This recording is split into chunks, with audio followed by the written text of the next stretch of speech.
I swiped right because I was bored, not because I expected anything. His profile wasn't impressive. Dark hair, a little stubble, a few photos by the ocean, and with a bike. His bio read, "Looking for something real." I rolled my eyes. Don't they all say that? It was a Thursday night. I was on my couch with half a glass of Pinot, the TV still playing something I'd stopped watching 20 minutes ago. I'd already scrolled myself numb and started swiping through Tinder more out of habit than hope. Then a message popped up. If we go out, I promise no crypto rants or CrossFit sermons. I laughed out loud. Genuinely. I replied, bold promise. Can you also skip the kombucha TED Talk? And just like that, we clicked. Our chats were easy, funny, smart, a little flirty.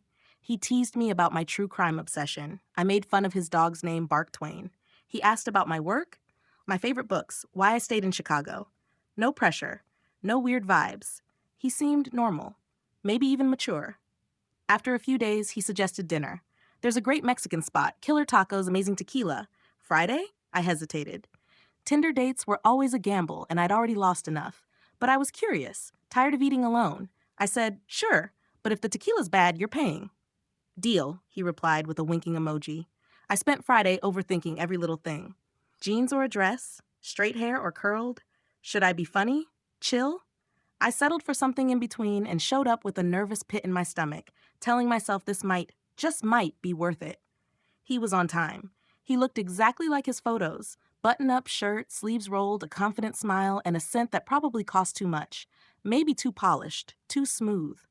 I told myself not to overanalyze.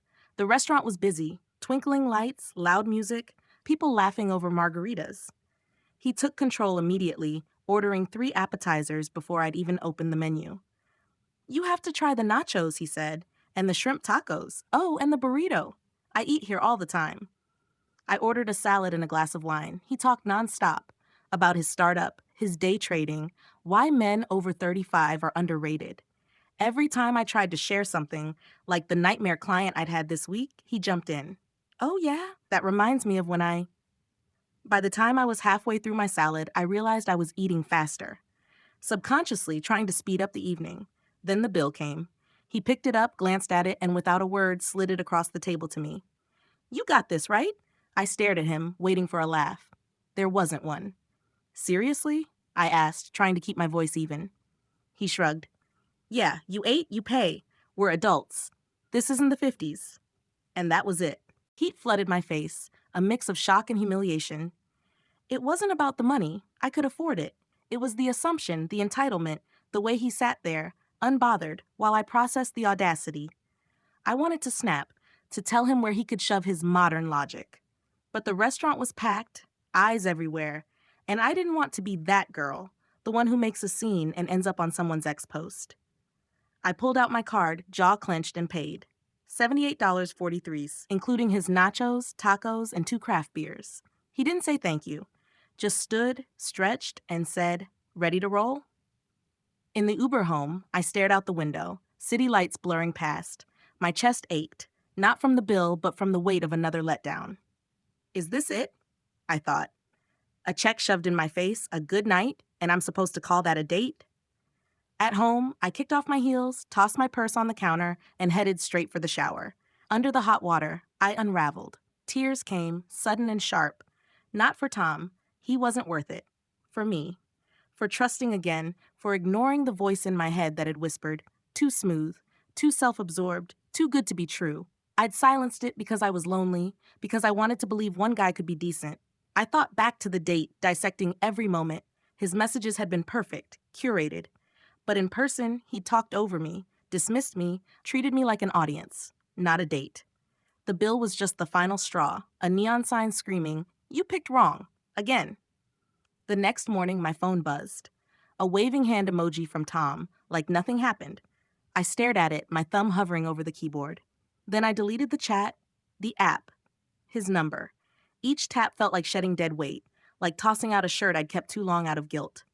Weeks later, I was at a coffee shop with my friend Mia, spilling the whole story over lattes. She laughed, then sighed. Girl, you're too picky. Not every guy's gonna be Prince Charming. I'm not picky, I said, stirring my coffee. I just want to feel valued, like I'm more than a wallet or a sounding board. Mia raised an eyebrow. You think you're asking too much? No, I said, and for the first time I meant it. I'm done settling. That date with Tom shifted something in me. I stopped swiping just to see. No more, maybe he's better in person, or it's just coffee. I only say yes now when I feel a spark. Real interest, real respect. And if a guy pulls the you pay card after inviting me out, he's paying with his exit from my life. Last week, I went on a date with a guy named Alex.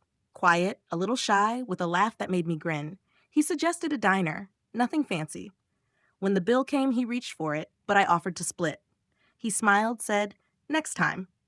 There was no next time yet, but for once, I left feeling seen, not used. I'm not waiting for a fairy tale. I don't need grand gestures or soulmates, but I deserve a table where I'm a partner, not a prop, where the bill doesn't speak louder than the person across from me. And you know what? I'm finally learning to trust the voice that says, "You're worth more."